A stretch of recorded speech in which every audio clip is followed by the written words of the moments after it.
Wow. Look at you all.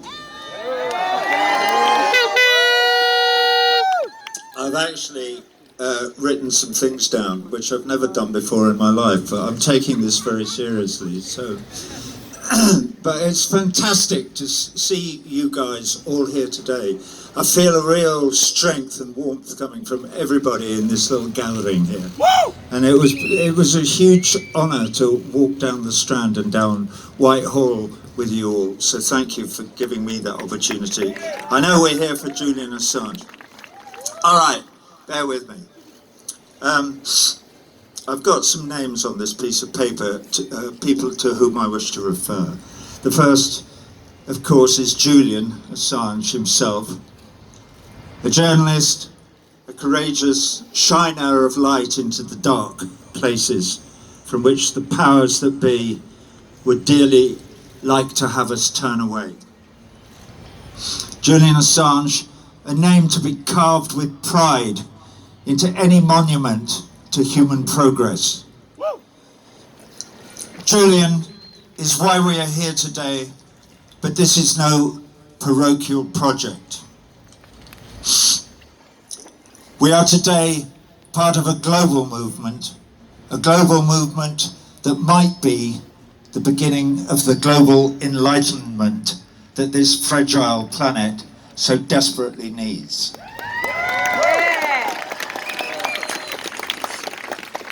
Okay, second name, sent to me by my good friend Vijay Prashad. I was just talking to Tariq Ali down here, who's also a good friend of Vijay's. Anyway, this is a young man none of us know.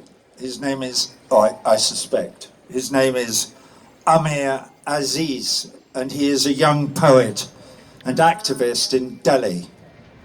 He's involved in the fight against Modi and his fascist, racist citizenship law. I'll read a little bit of one of his poems. Amir says, "Everything will be remembered. Kill us, we will become ghosts and write of your killings, with all the evidence. You write jokes in court, we will write justice on the walls. We will speak so loudly that even the deaf will hear. We will write so clearly that even the blind will read. You write injustice on the earth. We will write revolution in the sky." Yeah. Hey!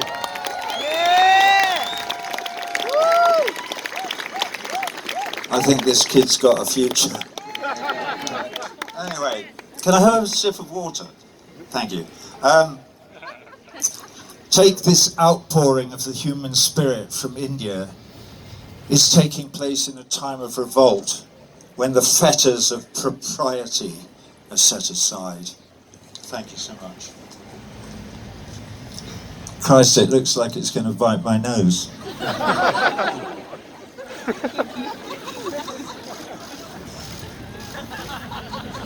Wow. Okay.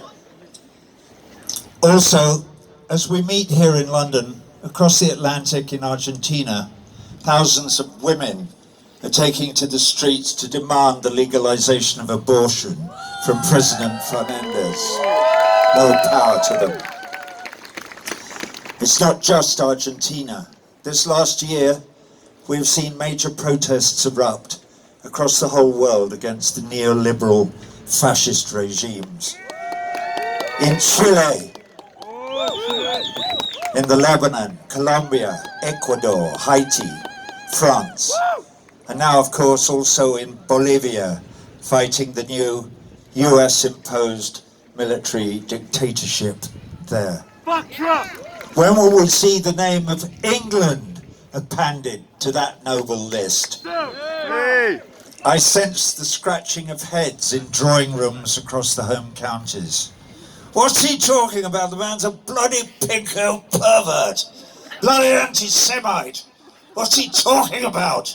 We don't live in a dictatorship. This is a free country, a democracy with all the finest traditions of fair play. Well, I've got news for you. disgruntled of Tunbridge Wells. We like to think this is a free country, but are we really free? Why? When Julian Assange is brought to the dock in the tiny magistrates' court inside Belmarsh prison, there are so many seats occupied by anonymous American suits, whispering instructions into the attentive ear of the prosecution's lead barrister, James Lewis, QC. Why?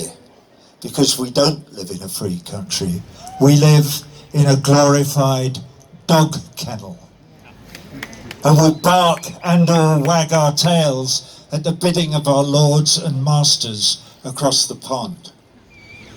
What? Oh, well, hang on. I've only just started.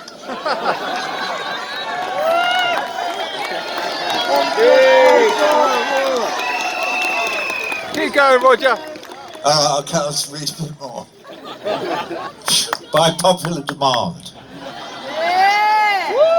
I stand here today in front of the Mother of Parliaments, and there she stands, blushing in all her embarrassment. And just upstream from here is, anyway, there's all kinds of stuff about Runnymede and Magna Carta and habeas corpus and blah, blah, blah, blah, blah. And then the next page starts off. We do, however, have an extradition treaty with the USA in the first paragraph of Article 4, blah, blah, blah, extradition, blah, blah, blah, political act, blah, blah, blah, blah, blah, blah. Okay, this bit's more entertaining. Yesterday, in front of Battersea Power Station with my pig, I did a tea interview for Sky News to promote this event. There was no visual link, so my only contact with the lady asking me questions was via an earbud on a curly wire. I learned something about telling truth in the phrasing of her questions to me. She came at me like some crazed Don Quixote, every question laced thick with the smears and innuendo and the false accusations with which the powers that be have been trying to blacken Julian Assange's name. She rattled off the tired but well-prepared narrative and then interrupted constantly when I made reply. I don't know who she is. She may mean well. If she does, my advice to her would be to stop drinking the Kool-Aid, and if she actually gives a fig for her chosen profession, get her sorry ass down here and join us. I've nearly finished. Okay. So, England. I call upon our Prime Minister, Boris Johnson, to declare his colours. Does he support the spirit of Magna Carta, democracy, freedom, fair play, free speech, and especially the freedom of the press? If the answer to these questions is yes, then come on, Prime Minister! Let's support them! Be the British bulldog that you would have us all believe you are. Stand up to the bluster of American hegemony. Call off this show trial, this charade, this kangaroo court. The evidence before the court is incontrovertible. Julian Assange is an innocent man.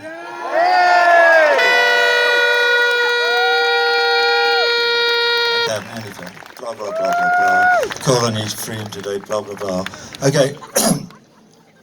I cannot leave this stage without mention of Chelsea Manning, who provided some of the material that Julian published. Chelsea has been in a federal prison for a year, incarcerated by the Americans for refusing on principle to give evidence to a grand jury specifically convened to make an example of Julian Assange. What courage. They're also fining her $1,000 a day. Chelsea, from across the pond, yours is another name to be carved in pride. I've been reading the latest on your case and it looks as if your legal team blah, blah, blah, blah, blah, blah, blah, blah. True hero. One more. Also Daniel Hale. Daniel is a whistleblower you may not know of yet. He was in a great documentary movie, National Bird, Sonia Kennebec, blah, blah, blah, blah, blah, drone program, blah, blah, blah, blah, blah. They pursued him remorselessly, blah, blah, blah, blah, blah, blah, blah, blah. Okay. Oh yeah, I like this bit, hang on. Daniels is another name to be carved in pride. Those of us who have never compromised our liberty in the cause of freedom, who have never picked up the burning torch and held it trembling over the crimes of their superior officers, can only wonder at the extraordinary courage of those who have.